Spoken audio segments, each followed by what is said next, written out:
Tony. He's Mike, and we return to the fantasy genre with 1982's... Yes, 1982. The Beastmaster. In the world of Dungeons, Dragons, and Dar.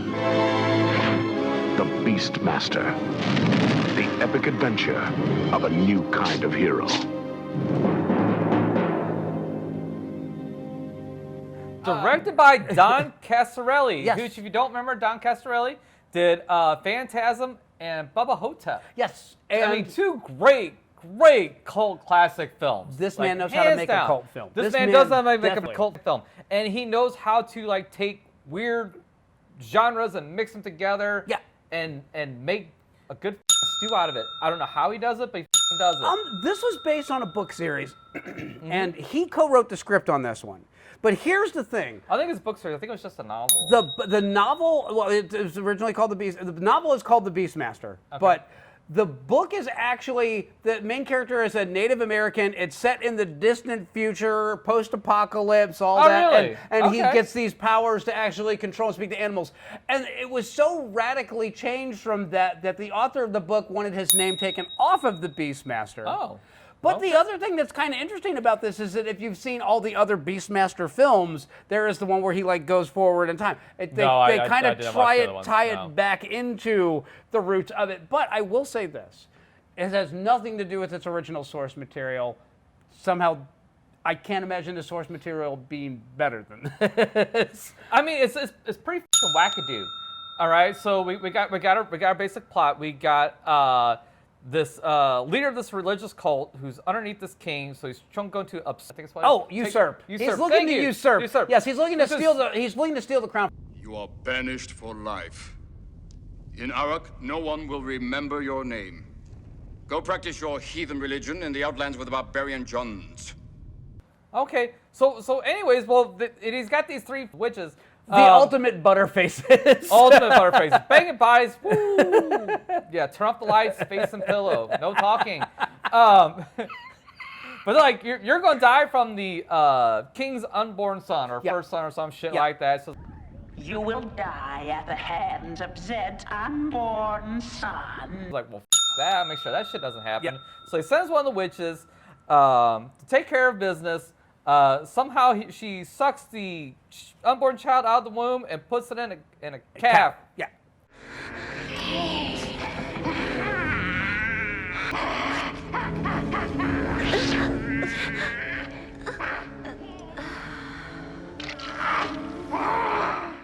And cuts it out of the calf and get ready to sacrifice it. And then fate intervenes. Yes. And some random villager who just happens to have one of the coolest throwing weapons known to man happens to see this lady brand the child. When he hears the screaming child, he throws that shit at her, gets her right in the back.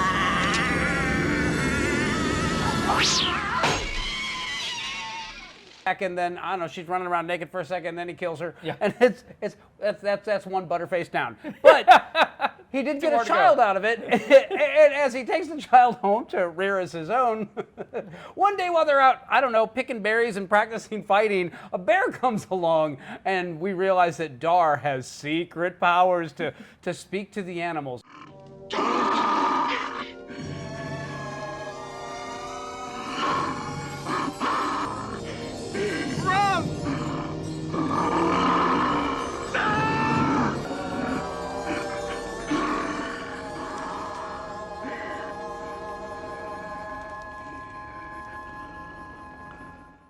So he can control the bear. But you can't talk about that shit, man. Nope. The villagers find out, they'll freak the fuck out and be ostracized. What happened here today must never be known. Never. That's right. Yeah. And so later on, the Jun Horde shows up at Dar's village and wipes out everybody, including Kodo, his dog, which that was sad, and his dad. And then Dar gets knocked out, but he's the only one that actually manages to survive the slaughter. And not only do they kill everybody in the town, but then they knock down all the houses too, and then put bodies on top of the poles. And Dar decides that he's going to swear revenge, and he's going to go after the Jun Horde. Yep. And he inherits his dad's sword, his super sweet leather skirt armor, his super sweet one glove, the throwing glaive thing, whatever that's actually called. I forgot what it's called. We'll put it right here. And a satchel so that he can keep all of his animal friends on him as he goes out into the world. This medieval fanny pack. Along the way, he manages to make friends with a bird, some ferrets, and a tiger. Well, the I guess it's a falcon or eagle or some shit like that. I think it's a golden eagle. I'm not positive, but I think it's a golden eagle. Yeah. Well, that's his first buddy other than his dog. Yeah. Who dies, but and then I guess they communicate like right away because it seemed like talking around the bat and they fly off. And then, is it the tiger he meets first? No. It's the eagle first, then he falls into the quicksand. Oh, that's right. And then the ferrets come along, and then he meets the tiger because the Jun horde is actually trying to kill the tiger, and he goes and he releases the tiger, and they fight together, and now he has his eyes, he has his cunning, and he has his strength, and therefore he is ready to go get his Jun horde on. So that means he's got to climb to the top of the tallest rock and swing a log around.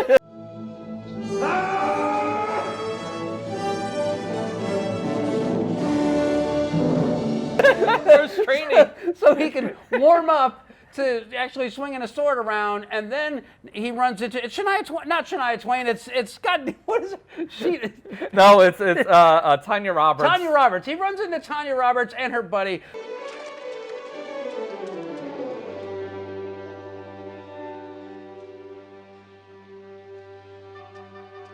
But they're all spectacular. Funny story about this.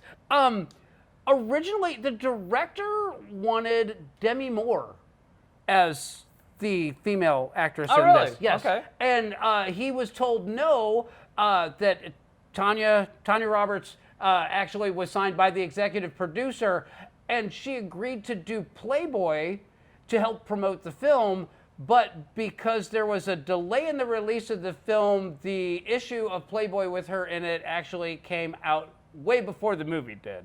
Or way after. It's like, so I don't remember if it was before or after on that. But yeah. So either way, the marketing didn't work out.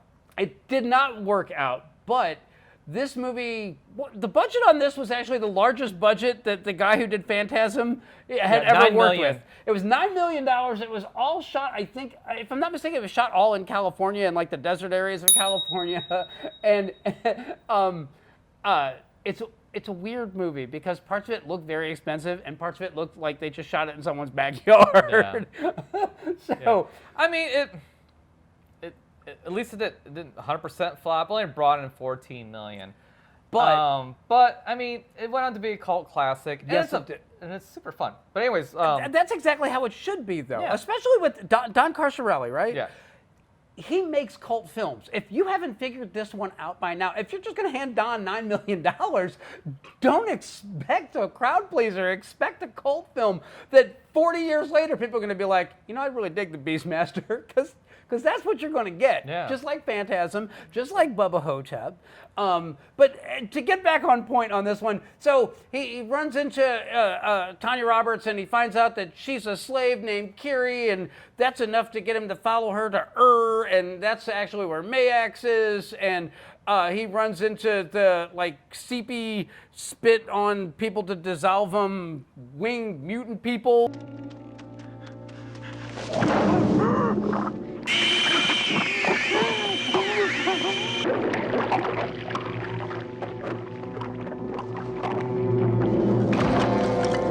If you take that from a post-apocalyptic world, kind of makes sense. In this one, they never bothered to explain it, but I'm okay with that. Thing. They're cool, and that's all you need to know. Yeah. And so they wind up aligned with JJ's dad from Good Times. I ain't got time for no coffee. James, I've got to tell you something. Well, Claude, I'll talk to you later. I'll call you on my lunch hour here. James, you're laid off. And the kid, and then they decide they're going to go and save the king, and they save the king, but then the king's all like, nah, man, you talk to animals, you're a freak. I don't want nothing to do with you. Go crawl down a hole with your animals. So then Mayax gets a hold of the king again, and Kiri, and JJ's dad, and the heir to the throne, and he's going to kill everybody. Your king's sin has denied the God. Now he will die, as will his kin. But Dar ain't having that shit. Dar shows up, takes care of business.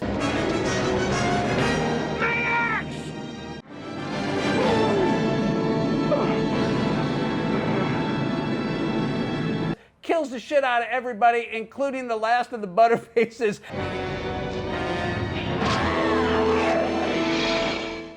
And then the John Horde shows up, and that's when shit gets lit.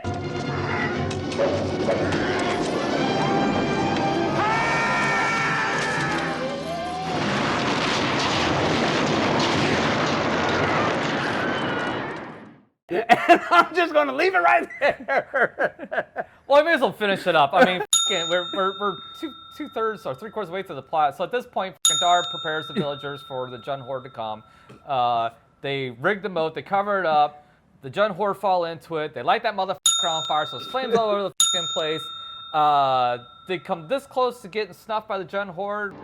It almost worked.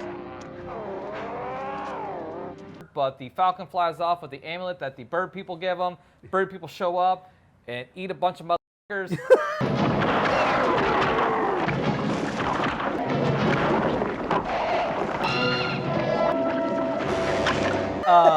And then at the very end, what's the bad guy's name? Mayax. Mayax gets his. He falls into the pit.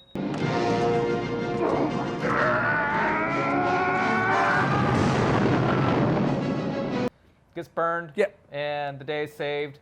And yeah. And JJ's dad figures out that actually Dar is the actual. He's supposed to be the heir.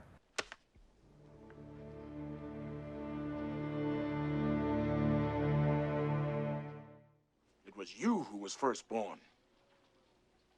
And it is you who should be king. But Dar gives the glaive to his younger brother, I guess. And so really at the end of the day, what's kind of weird is that Dar was macking on his cousin.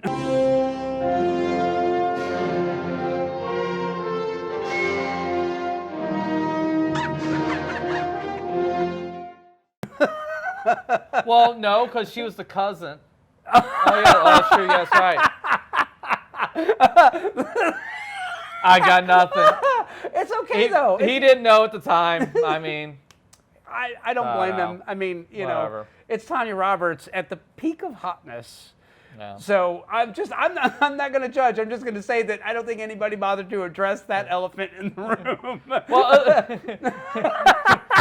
it's a little bit better than banging the tall guy just as a blonde chick in the cemetery in Phantasm. So.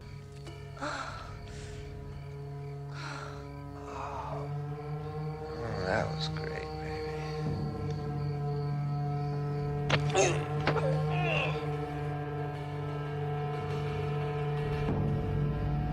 There is that. But in all fairness, you know, he didn't pick her up at a bar, and they weren't related. So I love this movie, and I unashamedly love this movie. This is rightly so. It's absolutely cheesy as hell. But I'm also going to say, be. This is a movie that gets a lot of things right, and one of the things that it got right is that it has this great soundtrack.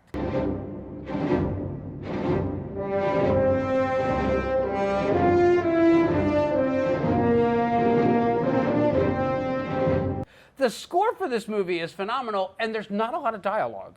If you actually pay attention to this film, there is very little spoken. There's a lot of visual storytelling, but there is not a ton of talking. And when there is talking, I'm thinking this film was like custom made for foreign markets. It's a film that would be easy to translate into other languages. I have no idea how well it did overseas, but I do know that this film found its cult on HBO, like when it was released on cable. And so while it was a modest box office success when it was made in theaters, it made a bunch of money after that, so much so that they did 2 more sequels to it. One of them was terrible. Oh, I'm sure. I'm sure Costarelli didn't do the other one. No, he had nothing to do with those. But then Marc Singer went on to be in V. Was this before or after V? It was right before, because this is 1982. Okay, so V was like just after, like right around the heels of this. Yeah, Rip Torn went on to be in Men in Black. Edwards, Let's put it on. Put what on? The last suit you'll ever wear. Yeah. Tanya Roberts went on to do that 70s show. And a bunch of other B flicks. Yeah. She was also Sheena, Queen of the Jungle. She was an innocent in a savage world, turned into a discovery of overpowering love. Sheena. Was she? Yes, it was basically Okay. Tarzan, but Yeah. with Sheena. John almost went on to open up a chain of McDowell's. Oh, yes. And That's coming true. to America.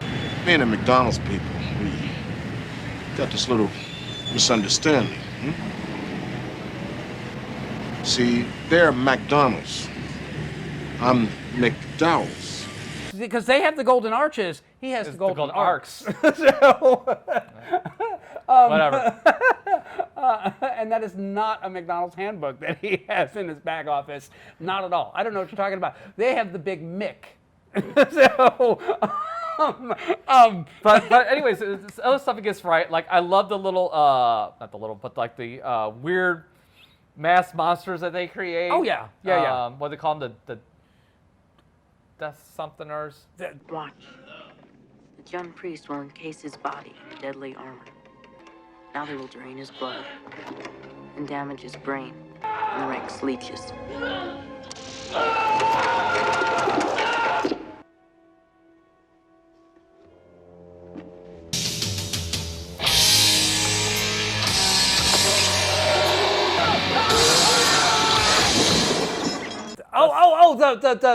The heavy metal album cover guys. Yeah, That's like it's like the Man of War Beast Lord Humongous. I was thinking like these were like groupies from Guar that they just made them there and then sent them out to different concert venues all around the country. But I love that bit because it's very obviously a ripoff of Star Trek II, where they stick the steady eel in the air. Yeah, but this one they actually. Well, wait. When did Star Trek II come out? What year? 81. Oh, so by 1 year. So, but Because it's 82. But they filled them up with Xylem glow stick, glow in the dark green stuff, and then they put them in the finest bondage gear that medieval craftsmen could make, and then they put them underneath the temple and had them reach out when anybody tried to come in. It's very, very kinky. It's and I'm just gonna say that Rodney James Dio. He might have borrowed this a little bit. You mean Crocus? Sons of vengeance, can you rescue me? Judas Priest. Judas Priest would be more. Wasp. Sure. They're all on board. They're all big Beastmaster fans, and they can't deny it. We've got the video. I also love the part 2 where they have the ring. Warriors and attack the main gate.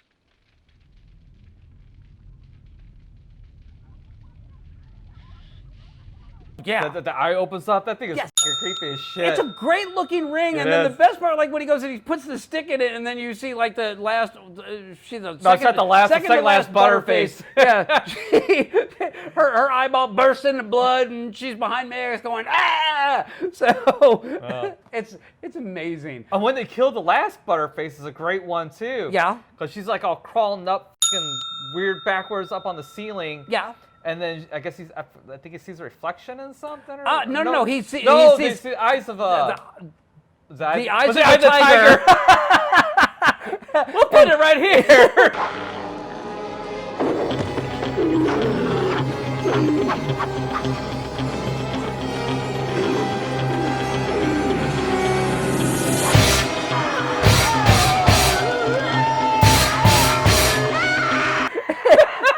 And so he knows to stab upward, and so yeah. Actually, the last of the Butterfaces is killed on top of the Temple of when he goes to meet Mayax. Oh, that's right. Yeah. That's So, and then after that, they just had to deal with frumpy women in because There's no frumpy women. all the attainable hot bodies were dead.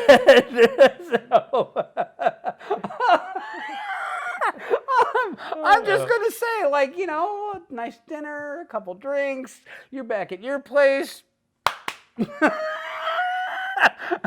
It's on.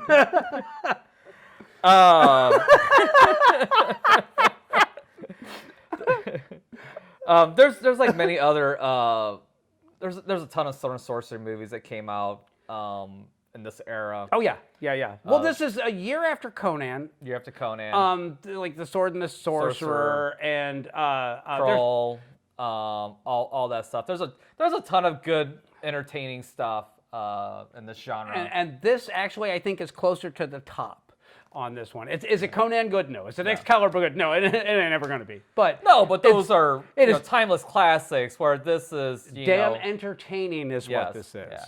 It is a crowd pleaser that deserved to do better in its heyday, but it got its due on the home video market. And this is the perfect example of a cult film. This is a film that people wouldn't pay to see it in the theater, but then they were like, oh shit, I missed that one. I maybe should have gone and checked that one out, but I'm buying it on VHS. Yeah. Absolute recommend. It's worth the buy. Already own it. He already owns it. I think I streamed this on Prime. Yes. Yeah, it was streaming on Prime. Yeah. So as of this recording, it's on Prime. So most definitely check this one out and share your thoughts. We want to hear what other fantasy films that we should be checking out on this one, because we're obviously both fans of the genre. We've done a bunch of them at this point. If there's anything we're missing or anything that you guys think that we should review, throw it down in the comments. We actually do read them, and we do requests. So we're all on board for that. Which we're unfortunately going to be doing Flash Gordon. It was requested. So there you are. All right. Anything else? No. No?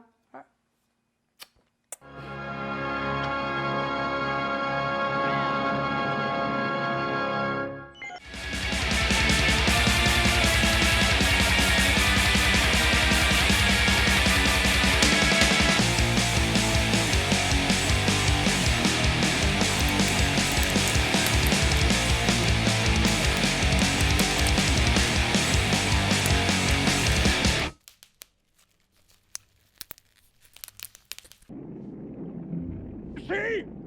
I has spoken. He wants your children.